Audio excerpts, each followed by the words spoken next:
Good evening, good evening, everybody, and welcome to yet another episode of Our Kind of Chats. Now, Our Kind of Chats is basically just conversations that we have every single month at the beginning of the month, just about topics around intentional living. I mean, we have, one life that we get given, and I think really my heart for these conversations is just for us, as I guess it is with my content, on Instagram, is just for us to really just think about the kind of lives that we want to lead, to always just to pause and basically just like live a life where we are making decisions about the kind of life that we are living, as opposed to just life happening to us. So today we're having a conversation about holistic health, which is one of the things that I am really passionate about. I'm joined by two ladies that I really really respect, and whose work I really love in the space. So I'm really looking forward to it. Let's see who is here. Hello. Hello, Lali. Hi, Natty. Can you hear me? Can you see me? I can hear you. Hey, Okay. Tepi. Hey, Okay, we can't see you. Is it just me? is it? I think it's just you. Hi, Mahadi. And thank you for joining us. I Guys, is can. it my connection? But someone is. You guys are frozen. I don't know if it's just my connection. No, I can see you and hear you, and I can see Oh, okay, movement. great. It must be mine because you guys are frozen on my side. But anyway, There we let's go. go on. So, welcome, ladies. Thank you. And thank you so much for joining me on this conversation. I am looking forward to it. And I'm actually not going to talk much because, this is like not a topic that I am very well versed in, which is why but it's something that I am passionate about, which is why I invited you guys, on. So thank you so much for, agreeing to be a part of this conversation. And I'm just looking forward to, to learning from you ladies. Ladies, I'm not a fan of intros, right? And of bios and things like that, but people want to know who they're speaking to. I don't like them because I feel like they're limiting. If you say this person is the CEO of, that's kind of how you frame them in your mind. But anyway, let me tell you a little bit about these two ladies. First up, we have, who will I start with? Matepo. Yeah. I've known Matepo for years now, and since varsity days, University of Johannesburg. And actually, Matepo you still work for the African Harvest Table. I do, but yeah, I am doing something else as well right now. Okay, great. But anyway, she's in the nutrition space. Matepo was in the radio space for a number of years, and now she's in the nutrition space. I've followed her blog, not her blog, her Instagram, her page for years. She's a writer, she's a content creator, and she's really just like a wellness enthusiast and a wellness advocate. And I think one of the things that I really love about Matepo is that is just how intentional she is. I think if I write long posts, but I actually don't read a lot of people's posts. But every time I see a post from Matepo, I'll stop and read it because it's always something so wholesome, so refreshing, so authentic. You can really just see, even like in the content that she creates, that she's someone who lives a life.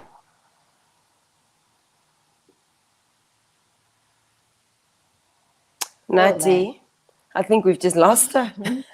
No, we did. That was going so well. It's buffering. Yeah, it is. Oh, yeah, now she's logged off. Yeah. Oh, dear. I don't know what we can do in the meantime, but she was still giving such a great introduction. I wanted to hear the rest of it. Started off well. See what she really thinks of you. Yeah. I suppose then she'll just have to log back on. And she has the public link. Is this not public already? It is, but I'm just wondering if it's the feed would be going through her. Oh yeah, that's interesting actually. No, I think it's live here. I think it's public. I'm not sure. Anyway. Okay, I don't know. I think maybe we should just continue with the introduction. I don't know.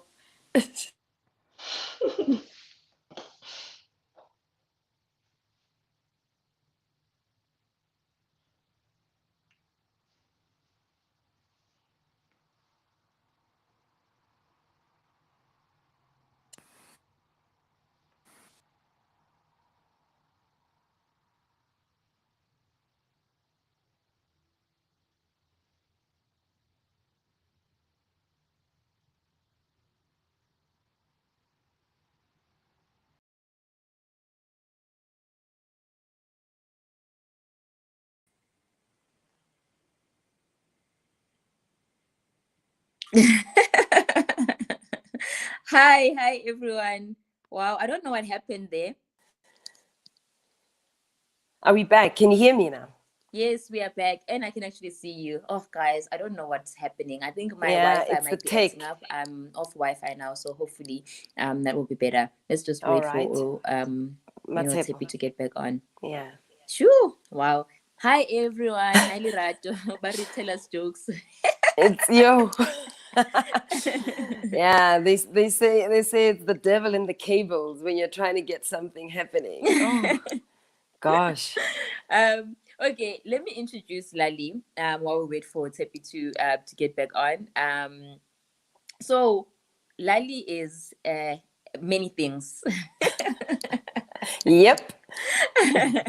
But I think the reason I guess that we're having this conversation, I've asked her to have this conversation, with us, is because Lali is like a wellness and nutrition, advocate, enthusiast, coach, and all of these things. And I think, I was just saying the same thing about, Matshepo, just about being intentional. I think that if there's a person that I've met who I really find, to be intentional about, especially the things that, you put in your body, and just how you take care of yourself, it has been, Lali. I think a lot of us will talk, and we'll talk about food and how bad food is, or the food that we get, or how bad one, but we still continue to eat because, it's convenient. But, like every time I go to Lali's house, she is making something. She is really doing something that will, that's something that will benefit, the health. She's always consistently doing something towards benefiting the health of herself and her family. So I really just admire that, not just talking about these things, and not just having the knowledge, but really making the time and the effort to to apply these things to your own life and family. Okay, this Tepi is back. There she is, yeah. Welcome back. Thanks. We're saying Highly lovely things super. about you. Okay, so Oh, I sorry, I missed was out. saying about Tepi before I got cut. What I love about you is just that just even from like following your page, and literally every single thing you do put out there is are things that are intentional, things that are well thought out. You can see that you have a life that's lived from many a meditation, many a thought, many a prayer. So welcome, ladies. I'm really looking forward to this conversation. So first off, can we just hear maybe just a little bit about your journeys, and what led you, I guess, to this journey of wellness and health, how you got here. How much time do we have?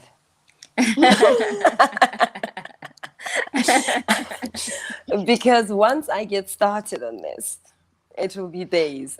But don't worry, I'll be like at church, like the guy who comes and takes away the mic. The mic.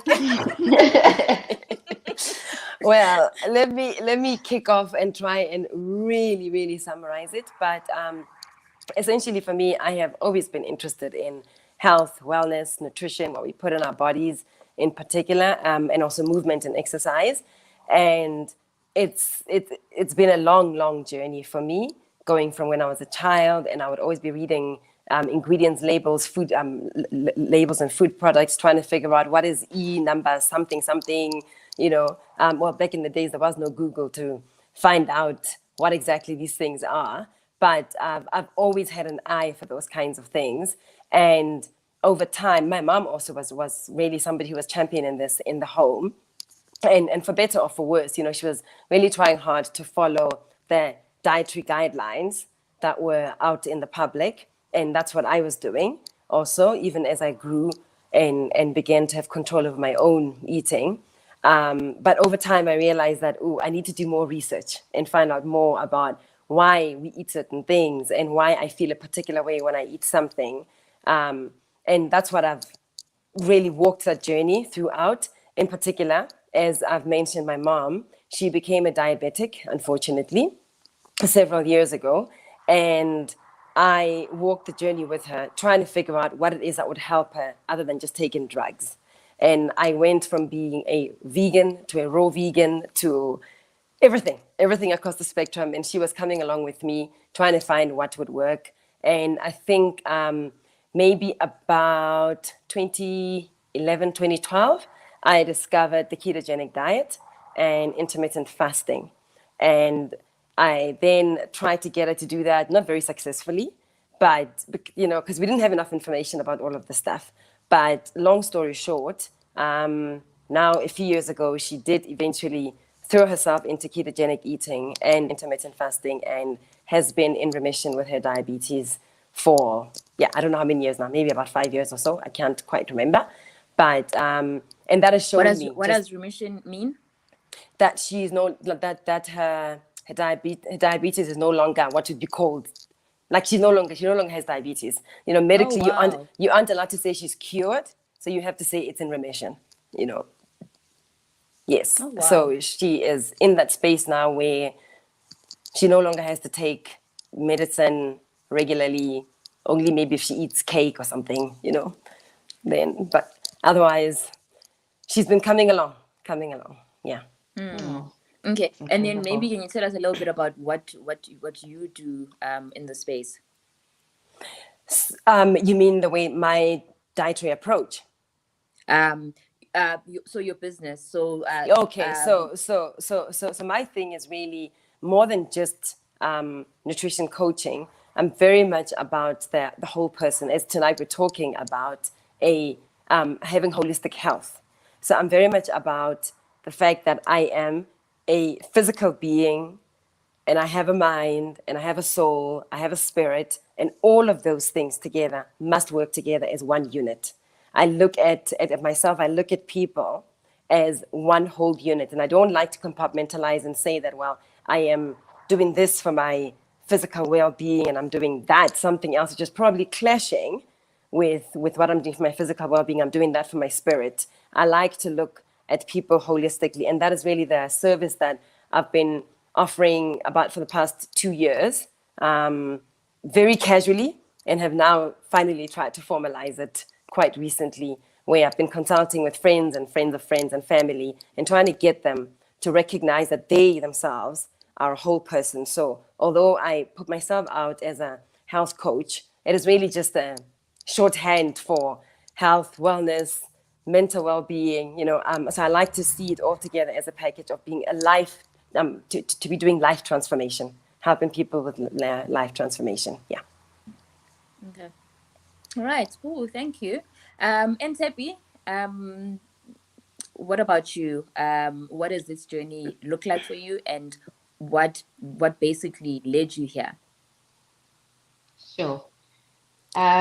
So I mean, I'm not by any chance a professional when it comes to health, wellness. So when you actually invited me to come speak on this, I was like, oh my gosh, what? Um, but I think I've been a good student. I think I've been a great student of just this entire topic or conversation that we're having. So my story dates back to, I would say, around 2016 or 2017. So I had burnout. I'm a trained journalist, so I was working in journalism. That year was we had the municipal elections. So anyone who knows anything about journalism, you know that's like peak journalism time. So it was very hectic. I burnt out a few weeks after the elections. I I sent a resignation letter to my editor, told her that, you know what, I can't do this anymore. She asked me what's wrong, and I was like, I just have no idea. Just everything just feels too much. So I kind of stepped away from journalism. I was only working part time at the time after that. And I just had a lot of things that I guess I wanted to figure out.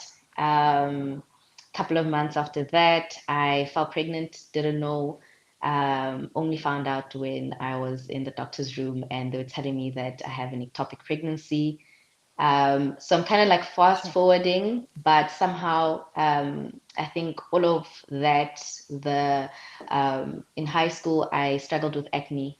So a lot of the time when you'd go to the doctor, they're not trying to figure out they're not trying to figure out what's exactly happening with you specifically. They just like, take an approach of, oh, we've seen this before, take this, take that. And I think all of that, contraceptives and this and that, um, mental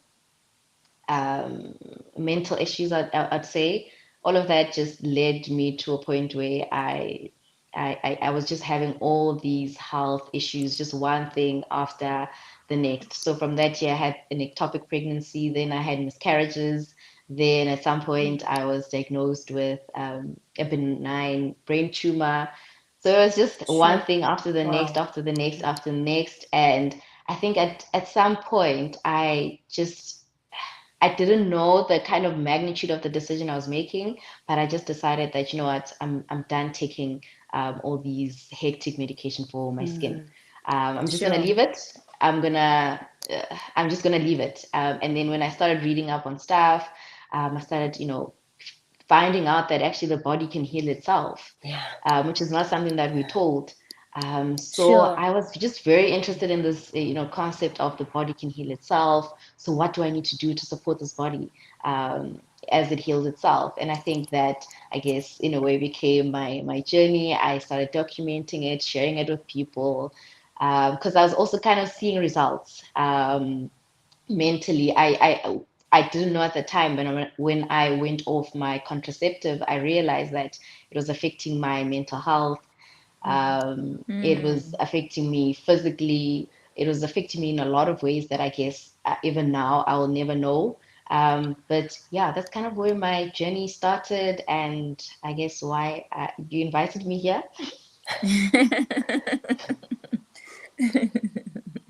Sure, man, absolutely.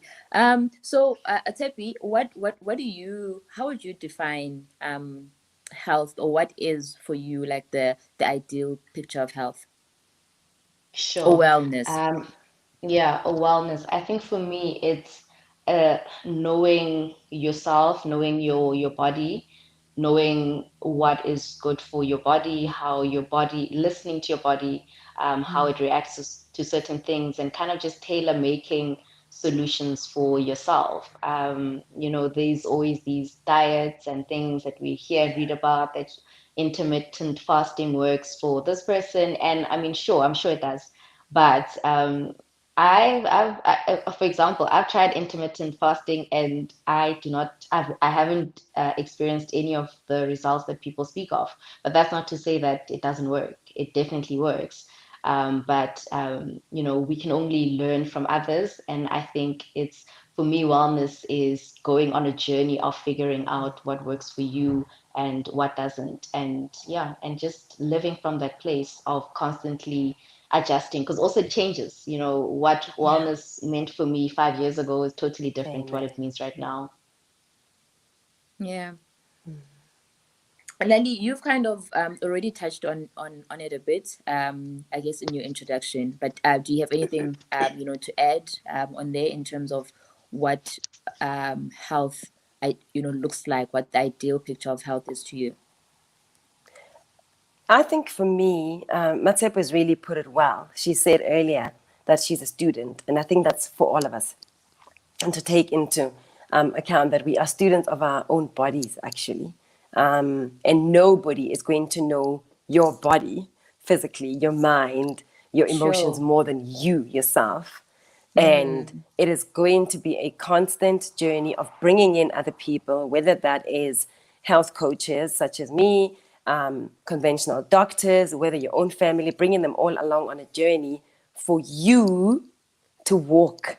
It is not for them to do it on your behalf. It is not for a doctor to see you for 15 minutes and then write a script, like Matepo said. They don't know you as well as you know yourself. So fine, you might take the birth control and it might help the acne. So therefore, you look okay on your skin, but what is happening on the inside? And if you aren't keeping track of that, then you aren't walking towards health. And I would caution against using the term perfect health. None of us is ever going to achieve that, quite honestly. But we need to optimize, is a term that I prefer, that we want to optimize what we have within the time, the financial means, the resources, whatever those might be, that we're able to get hold of in order to study ourselves and to be able to advocate for ourselves, to be able to go into a health practitioner's office and say, I feel this, this, this, this. Please, can I have tests that are going to help me understand why I'm feeling this? And to fire them if they aren't willing to help you, to say, fine, I'll go to the next one if you don't want to give me the test that I need, Yeah.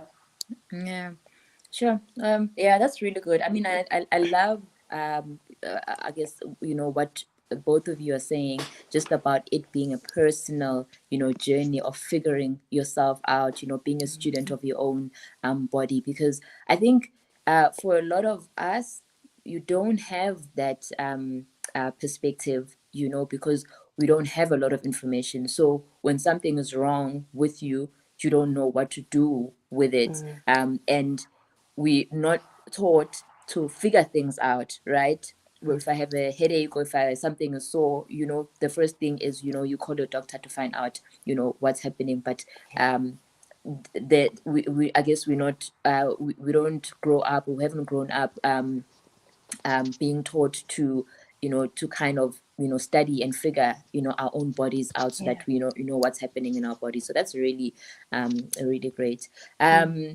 Optimize, Lesotho says, going on a journey of figuring out what works for you, and it's okay to change. I love that. And she's also just talking about, I guess, your word optimized. I love that as well. So ladies, I read, there's this book that I was reading, which was so informative. Actually, I stole it from Lali's bookshelf. And it's called The Maker's Diet. But I mean, the guy, he's a doctor, and he speaks a lot about this idea of holistic health. And I think one of the things that stood out for me was just him. You alluded to it as well, Lali, speaking about the connectedness of us as human beings, right? That you're not just a person, you're not just a body, but you have a body, and your mind works together with your body, as well as your your spirit as well. So it talks about how just even in treating things, illnesses or disease or things like that, we usually just focus on the body alone. But but how things that happen in the mental, in our in our minds, things that happen in the spiritual realm, ultimately affect us physically, or something that happens in one area basically affects what happens in others. And I think the one I think shocking thing that I learned reading that was how he was talking about even things like I remember there's a case where he speaks about even something as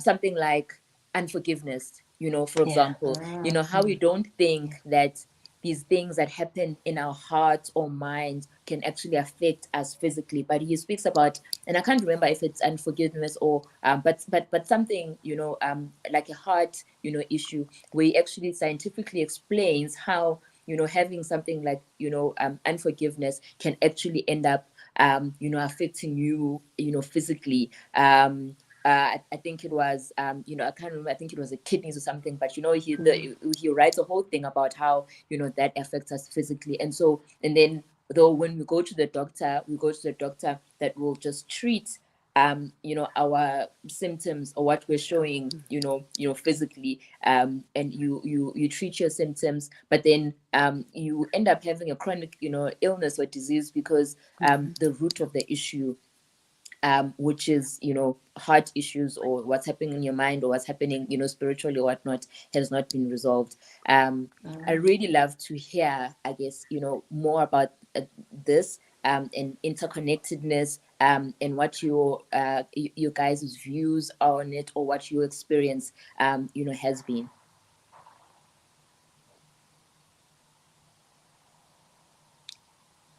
Not all at once now. Tepi, do you want to go? I just spoke a mouthful. Sure, I'll go. Yeah, I think we always just assume that things are surface level, I suppose. I don't know, for lack of a better word.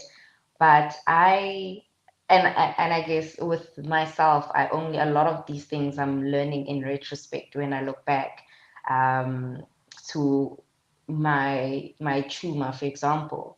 A lot of it was emotional stuff, stress. We don't talk about how pent up emotions or stress Sure. leads to physical ailments, constipation, things like constipation, even. I've read that can be caused by pent up emotions, and just a whole host of other things. We always just assume that, okay, I'm experiencing this, it has to be caused by something, I suppose, physical or something that we can pinpoint to.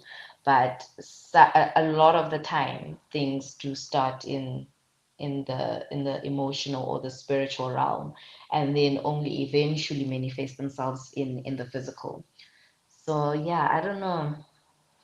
I think as believers, we often hear over maybe the past 2 to 5 years or so, there's been a big thing about how in the church we just look at issues of mental health, for example, which is a particular issue that I'm interested in. We look at it only from a spiritual perspective, and then if you say you have something, now they want to pray for you, I'm a demon or whatever, people talk about that, and they're like, no, you need to refer me to a psychiatrist and for me to be able to get help there.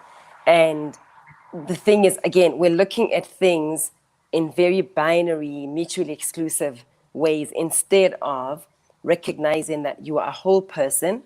And while you need prayer, you may also need the meds, but more than likely, you need to go on a journey of just wholeness. So meds might be something that you need temporarily, but I don't believe that's something that you're going to need indefinitely, especially something to do with mental health kind of issues. Tepi made the point that the body heals itself. If we're talking about the body and the mind together, they really do heal themselves. God made us in such a way that we can mend. We know what happens when you get a scar on your hand. You get a cut and it heals. It heals over time. Why don't we think that can happen in other areas of our life? And so for me, I'm a firm believer that you really need to go and turn every stone and look underneath it and see what could be the issue, other than just saying, well, I got prayed for and that settles it.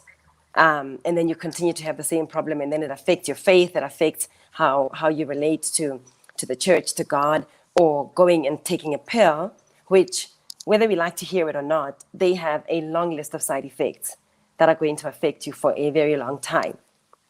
And you would need to address that, And I think at this point, I can make an example with myself that when I was eating a particular way, I was incredibly stressed, incredibly high strung, and I didn't identify it. that it was connected to my diet. Thankfully, I was able to find, several years ago, I was able to find a homeopath who pinpointed that and said to me, you need to change the way you're eating, because I think it's affecting not just you physically. I was always cold and just not a nice person to be around, because I was just really high strung and all of that, And then I changed over time. And the thing is, if I had gone to see a psychiatrist, and again, nothing wrong with seeing mental health specialists, I'm not knocking that. If I'd gone to see one at that point, they would have put me on meds and said, you're suffering from anxiety or depression. But within a very short space of time of me changing my diet, I couldn't believe the peace that came over me, Sure. And I mean, my own family, my husband was able to see that, wow, you're a very different person. You're not the aggro, the aggro, highly strong human being that, I've known for this length of time that you've been on this diet. And that for me is always a big story that I like to tell, because it goes to show just how important it is for us to take care of the whole person, both from all angles, whether it's your food, whether it's even the social media you expose yourself to, the friendships you keep, all of those things affect how ultimately you come out in life and you present yourself to the world. Sure. Well, Yeah. that's really true, right? Because I think we don't think of it, but ultimately all the things that we consume, whether it is our food, whether like you're saying, like our social media, whether it's what we're reading, whether it is the company that we're keeping, we don't think about it often, but we're consuming all of that. And so when you look at what your diet is actually made up of, it's not just the food, the physical, the just the food that you eat, but it's everything around you. And I guess then the question would be, are you on a healthy diet? Yeah. That's so good. Tepi, are you still there? I'm still here. Eskom has just caught up with me. Lali? Oh, no. Is it load shedding? Yeah, it's load shedding, so you can see some movement. I'm still here. I just wanted to add okay. to I that. can't see you at all. I wanted to find out from you ladies. Lesego says she can so relate. Now I'm forgetting that she's not on the stream. I wanted to ask you, what are you relating to, Lesego? Please tell us more, Lesego. Ladies, I wanted to know. So, in terms of rhythms, habits, wellness practices, and things like that, what would you say for you have been what are some of the practices that are important to you and that you feel like really really help towards your like an optimal place of health for you? What are the things that you feel like, okay, they're maybe your pillars when it comes to that? And I'm asking because I think some people, this wellness conversation might be maybe a new topic, and maybe people might not have an idea of the kind of things that maybe they could do, or maybe the kind of things that you are referring to that help you to get to this place of wellness, or help you to maintain rather wellness. Am I going first again? Yes. Okay, so I'll just go first, I guess.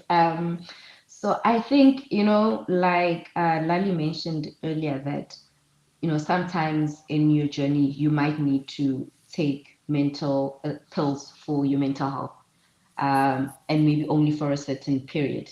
Maybe for some people, it would be longer. And I think it's kind of, again, the same principle when it comes to well-being. And well, in my experience, at least, that I have had periods where I was totally off red meat, off dairy, off many, many things. Sugar. I went a year without sugar, for example. I had a year where, I was juicing and doing all these things that are amazing. And I think all of those things have their time and place. And it's, again, for you to kind of figure out what you need at any point. So Yeah. my journey and my state of wellness really has evolved over the years, and right now it's really just I'd say being present, slowing down. I've realized that for some reason, and I think a lot of people maybe can relate to just this constant rush that we are always in, a rush, just in the day to day, but also in planning and wanting to achieve all of these things and striving and, all these things that I realized that for me were not doing me any good. They were just giving me a whole lot of anxiety. Yeah. So for me, wellness right now looks a lot of my practices also, they're not very ordered and very, I must work out 4 times a week, or I must do this and it must look like that. It's just really chilled for me. Being slowing down anything that I'm doing. I just really prioritize slowing down, being mindful, being present. So a lot of sleep, a lot of meditation, a lot of just taking time to just rest in this season of my life. But again, maybe in 6 months or a year, it would be a totally different topic. But yeah, I think for me, just really structuring my life or just in trying to find time to rest, time to take a break, sit down, slow down, be present. Uh, I would say those are my pillars right now. Yeah. Okay, that's yeah. I can really relate, to that, because I feel like for me, currently, it's also the same. Just the need to rest, to slow everything down and to just breathe and just be present. I think if above like a lot of things, that's kind of the space where I feel like I'm thriving. I am like I'm well. I'm healthy. So it's a um and busy, like busy is busy, hey. Like Yep. Yep. it just takes, it's so easy for busy to just take over, and so just constantly trying to keep those rhythms that keep me grounded is where I am right now. I'm also trying to get to. So I'm with you 100%. And even about uh different seasons, Yeah. right, because what I needed in maybe in another season is not what I need right now. So thanks for that. Lali, on your side? Yeah, so I think for me, very similar to what you ladies are saying, and I try to anchor myself, especially with my mornings, to make sure that if I try and start the morning optimally, Yeah. then I'm able to be fully present in the rest of my day. So I mean, in the summer, of course, it's a lot easier to wake up earlier, but I'm trying to make sure that I am outside the house completely, just in the front yard, as early as possible, just connecting with the morning light. I might grab a blanket if it's really cold. I am just out there praying, thinking through the day, because that is how I'm going to thrive. That is how I'm going to be present. That is how I'm going to face whatever challenges might occur in the day. So I'm trying to feed myself, as I like to say, messages from the sun. As the sun comes up, Yeah. the sun SUN and the sun SON in the time that I'm out there. And then also just with movement, I am very big on doing my workouts. I like to have structure. And so I like to have my morning time and then my workouts, whether that's running or doing weight training. I find that really that is just God's gift to just my energy levels and just mental peace throughout the day. So those are the two main things I try to do in the earlier part of my day. And then there are other things that I weave in throughout the day, but I like to start off with that. Yeah. I Okay. think All right. we really underestimate the basics like what Lali is saying. And I think for someone who, like you said, is just starting out, it can all sound very daunting and like, where do I even start? Because you're hearing about all of these programs and all these diets and all these supplements that you can possibly choose from. And I think the basics really work, like sleeping regularly, waking up with the sun, working out, drinking your water, or just movement in general.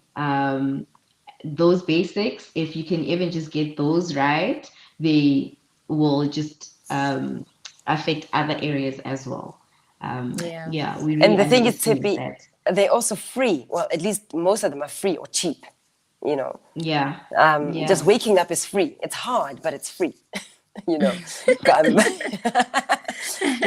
getting 7 or 8 hours of sleep, you know. And as you ladies are talking, right, you know, I'm just seeing how, I guess, this conversation is going back to, you know, what, you know, we're talking about, you know, right at the beginning of the conversation, just about, you know, this being like a journey of personal discovery. I also think that, like, it's important to know yourself so that you can know what health and wellness looks like for you. So I am just thinking, you know, for me, weekends, you know, are such an important, you know, time of wellness for me. One, because on Saturdays, you know, I've actually decided to stop work on, you know, any kind of work on Saturdays and just to rest, you know. So I will spend, you know, my Saturdays, you know, just resting. And because my personality is very much a, you know, a do. For me, it's restoring and refreshing to just have that time where I'm just like, I'm doing nothing. And I mean, you know, on the spiritual, you know, side as well, you know, it's time that I actually spend, you know, time that I spend reading the word, praying, etc. And then also, so Sundays are days that we actually spend in community. And even as you're talking, I'm realizing how much those are times that really, like, you know, like refresh me and, you know, and fill me up, because I am an extrovert, and I thrive in, you know, being you know, in community. And so I think part of well-being for me also looks like being intentional about spending time, you know, in community, because that refreshes me, you know, and restores me. So it's very it's very interesting. Yeah, that's so good. Now, you ladies are both mothers. Well, all three of us are mothers. And I think one thing, I guess, I'm interested in conversation, and probably this is maybe even a conversation for another time, really. But as you know, as parents, right? How does what does wellness look like for you know, for our children? Or what are some of the things that you know, you do maybe with your children or for your children to kind of, you know, help them, you know, along on this journey of you know, of wellness, or to kind of get them started, get them, you know, more conscious of you know, of it? Anything that comes to mind? I think for me, there's a lot of things, but one that I'll highlight is just teaching my kids that they are autonomous human beings, that I don't own them, and they must own their choices in life, that they are responsible for themselves. They belong really, as much as they're part of community, but their thoughts, their choices, the things they want to do are about them, you know, for better or for worse, because I recognize that I really have very little control. You know, it's just an illusion of control that I have over them. I mean, okay, I have a 13-year-old and a 7-year-old. The 7-year-old, I have a bit more control over him. But every day, you know, I like to say to my daughter, every day you get older, I have less and less say over you. And most of the time she doesn't like it, because she wants me to worry about her. And And I say to her, no, you need to start worrying about yourself and the choices you're making for your future. And I think if I can give her that, then it helps to build an internal governance within her for her to be able to then know how to make choices, whether that is spiritually, dietary choices, movement, whatever it is, as she keeps going in life. You know, there's some things that, yes, we're going to insist on as long as she's under our roof, but we know that we can't control them, honestly. So I want them to be autonomous human beings who know that their decisions affect themselves and other people in society. It's good. Yeah, that's so good. And I love that. I love that so much. I think for me, something else is I've noticed. So I only have a 2-year-old, so I've been in this for 2 years. But what I've learned so far is that kids literally mimic every single thing that you do. So last year I had this period where the season where I was just going through I guess stress, and I was consciously consuming a lot of sugar. So I had gone from having little to no sugar to having all of the sugar. And at that point, my son, he was mimicking all of that. He was just sugar, sugar, sugar, sugar, sugar, sugar, sugar. And recently he started a new school where they have no juice or any sugar policy. And he's like the total opposite now. And while I mean last year he was seeing us, now he's kind of like leading the way. And I've just learned Nice. that children really just mimic what you do. They don't do what you say, but they do what you do. And that's also challenged us to create a lifestyle for ourselves, where our kids can kind of grow to realize that it's a journey that you have to figure out what works for you, what doesn't. But more than anything, I am just conscious about creating that environment, and just at every opportunity that I get to be able to teach them, or give them at least the options to pick from, or to see kind of what works for them or not. So yeah, we'll kind of see how it goes, because yeah, it's only been 2 years.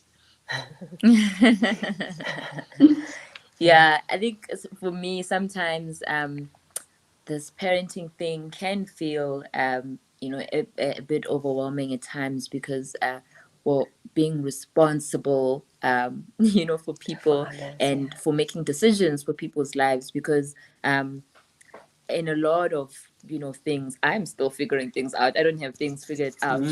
So I think what has been important, I guess for me, and especially also because of our lifestyle and homeschooling, it what has been helpful is learning alongside the kids, yeah, and also letting them know that I don't have the answer. So sometimes, when they ask questions about, so I mean, one thing that I try to do is, is give them the why. So as opposed to, guys, eat your vegetables, or don't eat this, or eat more of this. I try to explain, okay, guys, why do we do this? Why do you need to do this? Why does your body, need this, and things like that. But in the places where I don't know, if they ask questions, I'm the first to say, listen, I don't know, but let's go look it up. Or you can go look it up, and tell me. But still, there's also, I guess, the heaviness that you can't run away from, of just being responsible for for all these little people. And just realizing how much of, just like what you're talking about earlier on, about just your your diet. What does your diet comprise of? And there's just so much to really consider, from what they're eating, to what they're doing, to who they're spending time with, to how much time they're spending in front of the screen, to and and even things like the kind of food that they're eating, like affecting how they are processing and how they are learning. I think exactly. even growing up, we weren't really I guess taught the importance of eating right, even for your mind, so that you can actually concentrate, so that you're able to learn. But anyway, this is probably a topic for another day. Yeah. Tepi, I was reading one of the articles, blog post that you wrote. I think it was a guest post, and you wrote here. Mainstream conversations on wellness exclude Blackness and African indigenous knowledge while expropriating our rituals and practices. I found that so interesting. Can you please tell us more? Tell us more. Oh my gosh. Sometimes I write these things and I'm like, No, I'm kidding. I think again, like as I was on this journey and just like reading up and researching on all these different um, rituals from across the world, I just realized that some or a lot of them were things that I kind of already knew, or things that we already been doing as African people. And just like, for example, when we speak about our food, a lot of the time people will bring up like unhealthy African food. But African food is so diverse. And I think at its really like its most natural or basic state, a lot of us can, we can have long conversations about healthy food that we've had growing up or even still have right now. So that just extends to a lot of things. And like, we'll have concepts such as hiking. Although we try and make it all bougie and stuff, it's really just walking. And a lot of us, I grew up in the village. If you grew up in the village, we hiked. Like hiking is like a thing. So all of these things, they became westernized, and in that process, they kind of like it kind of makes it seem like it's foreign. It's a foreign Yeah. concept. But when you really look into a lot of these things that we are being sold, um, it's nothing new. It's nothing new to us. Yeah, and I think if I could just add a little bit there, Tsepi, you're talking about traditional foods also. And I'm thinking also of traditional ways of processing food. Some of the things that were done, things such as fermenting food, were meant Sure. to optimize the nutrition in the food. We don't do that anymore, because we want convenience, we want things to be done quickly. But if you think of amasi, for example, when you buy it from a shop, I don't know this 100%, but I bet it's not fermented in the way that it was No. that we would do it at home, just naturally leaving the milk there to do its thing over maybe 3 or 4 days.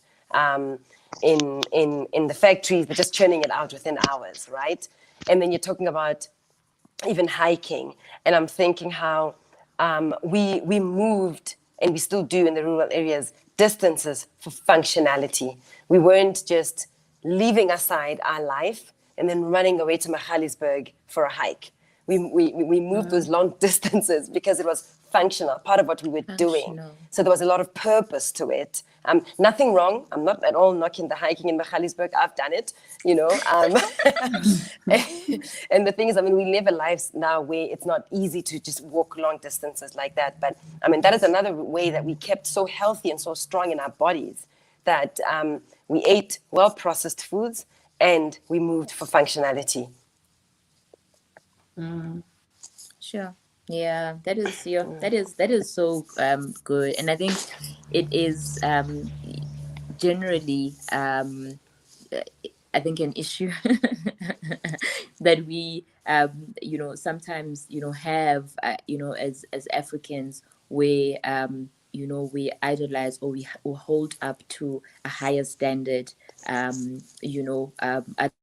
nationalities practices or things like that, or we don't value our cultures and our heritage, but we only value it if it has been affirmed or approved by someone externally. But yeah, that is really, really interesting. The other thing, I saw that stood out for me in that article, Tsepi, you were talking about, I think, you were talking about ways that, just small things that, people, don't think about, but things that are healing. And I know, Lali, you also, we spoke about this just a little bit earlier on. You're also quite an advocate of, using, nature, the things that are, freely available, in nature to heal us. But I think one of the things that stood out for me, it was an article about, things that heal was, home is a healer. I read that, and I guess in the topic of being interconnectedness, I read that and I was just like, wow, I've actually never I've never really thought about this, but I know that whenever I go back to the village, I am there's just something like inside of me that is just like I'm just happy. And actually it's my husband who noticed it first, and was just like, man, like every time we come here you are just like so happy. Yeah. And I've noticed that as well. So I thought it was interesting that you that you would mention that about home. And I mean, I guess it has to do with our spirituality, but Yeah. something with just our heart, our souls, knowing that Exactly. what this is this is home. Yeah. I think, I mean, it's another thing where, we can have a broader conversation about how we got to where we are, or where we are. Because again, it's something that, living off the grid is another thing that's all of a sudden fashionable. Yes. But for so long, we were told that, living remotely or in the village or, outside of the city wasn't so cool. And so over the years, I grew up in the village, then moved to the city. And for the longest time, my mom would have to convince me to go home. And I can count the number of times from the time I was a teenager to like a few years ago where I would go home willingly. And over time, obviously, we just normalize it. But you can feel the difference, like you're saying, when you step on your ancestral land, it makes a difference. It's healing, and that's why we have such concepts like living off the grid. Even at a point where it's not even you living on ancestral land. Never mind that you're just living outside of the clutter of these spaces that we live in. So yeah, I it's yeah. Yeah. Andy, sorry, were you saying something? No, I was just saying that's beautiful. Yeah. Okay, ladies, we are almost out of time. We have about 2 minutes left. So, man, thank you so much. It's such a there's so much more, I guess, to be said on this topic of of wellness. But you've really just in this hour that we've had this conversation, just really opened up my my mind to to a lot of things that I didn't even think about. I hadn't even thought about before. Just before we go, can I just ask you ladies if you could please maybe share resources, right? So if I'm saying, what, I I love what you ladies are talking about, and I would like to kind of start or continue on this journey of holistic wellness. What can I read? What can I do? What has been helpful to you? And what can you ladies recommend? From a perspective of books, my gosh, it's a ton. But can I just say to people, without so much talking about books, but we would all do ourselves a huge favor if we could just wake up with the sun, go outside, don't look at your phone, don't turn on the lights in the house, go outside and connect with the sun rays, even if you don't actually see the actual sun itself from where you are. That is one of God's most healing things. And I think there's no better way to start your day than to go and get natural light and not the lighting in your house and not the lighting on your phone. You'd be doing yourself a huge favor. There's tons of other things I could refer people to. I don't have any South African books that I can think of offhand, but if they want to look at books, they can, or resources, they can look at Weston Price. That is Weston Price. Just Google that. Google Weston Price, and let your world be opened to a whole lot. And then even the book you mentioned, Unite, I think, The Maker's Diet by Jordan Rubin. That is one of the places where I started. And it's funny because I read that so many years back, and I think, wow, how far I've moved. I still hold to a lot of the core messages, but I've learned so much more than what was in that book. But those are good places to start for people. Yeah. Yeah, There is love actually that. a book, a resource that I really enjoyed, local one. It is I'm gonna have to write it down in my in my notes. But it's a book by it's online, and it's written by the guys that do Nature's Choice, the founder of Nature's Choice. Okay. It talks about illness. I'll have to find it and and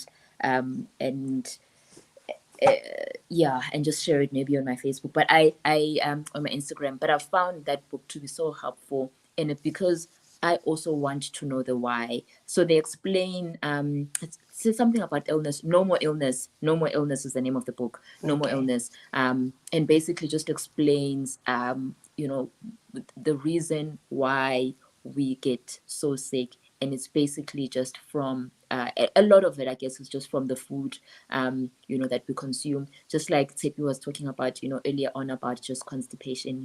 Even something as little as like guys not going to the loo, not doing a number 2 every day. It's just like that is toxic. That is toxic for your body. And once you're not feeling well, I guess physically, it basically just affects the whole person. I think that's one local resource that I've really enjoyed. Tshepi? So for me, trying to also remember, but if you're starting out, and especially if you're looking more on the health side, there's a series of books by, I forgot the guy's name, but the book is called Medical Medium. He has resources on Facebook and stuff as well. He has great books on all like different types of ailments and how to heal your body naturally. He's a bit extreme, but again, you can pick and choose kind of what works for you and not. Another resource, it's kind of spirituality related. It's a podcast by Vusi Nganda. It's called Journey Kwantu. So he explores a lot of spiritual concepts. So I know, we all believers here, and you might be a bit skeptical because, the topic of Isangoma and all those things might just be a little bit scary for you. But if you are patient enough, it really sheds a lot of knowledge around the kind of where our spirituality as Africans comes from, outside of anything else. So it's a really great resource that I found. There was something else I was going to share. I forgot. But yeah, I think for now, those two resources is what I can think of. Yeah. Okay, cool. Thank you so much. I'll try to just compile, that and put together a list. Sorry, Lali, are you saying something? No. Okay. But I think, for me, all this info somewhere. Yes, we'll do that. We'll put everything together. Oh yes. I just remembered.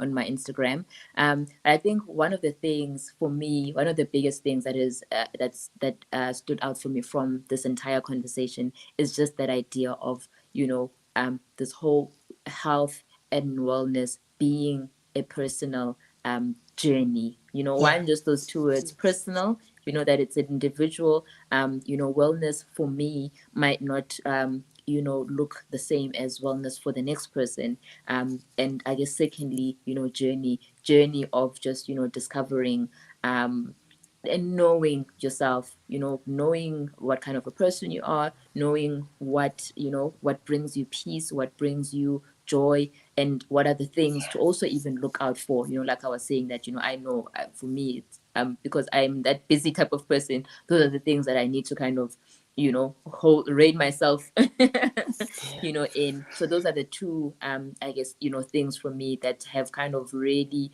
stood out for me from this conversation, from you ladies. And thank you. Thank you. Nati? I Thank you just so much. remembered, Nati. Unati. Yes.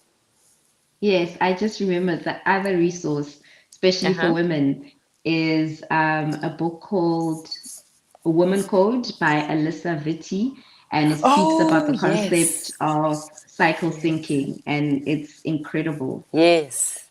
Yes, I know Oh her. wow. Yeah, Okay. she All right. also Okay, used to no, run a cool. blog. I don't know if she still I'll does. definitely get the entire list from you ladies, and then I'll share all those resources again, down here in the description. But ladies, thank you. Great. Thank Thank you. you so much for your Thank time, for your you. insights, for your sharing your wisdom and your experience with us. And I hope this is not the last time we'll see you, because health is a big and a broad Yeah. topic. So I'm sure there's lots, more that we can chat about. And thank you ladies who are on. Thank you for your for all the comments. Chilita says, thank you so much, ladies. This was so great. Yes, I agree with you. Enjoyed it. Thank you. Yes. Alrighty, ladies, that is it. For today. We will see what what the next topic for the next month is. Please, if you have any suggestions, please let me know. You can leave me a comment, or just send me a DM. But yeah, thank you and have a good night. Thank you, ladies. Thank Ah. you. Bye-bye. Bye. Bye.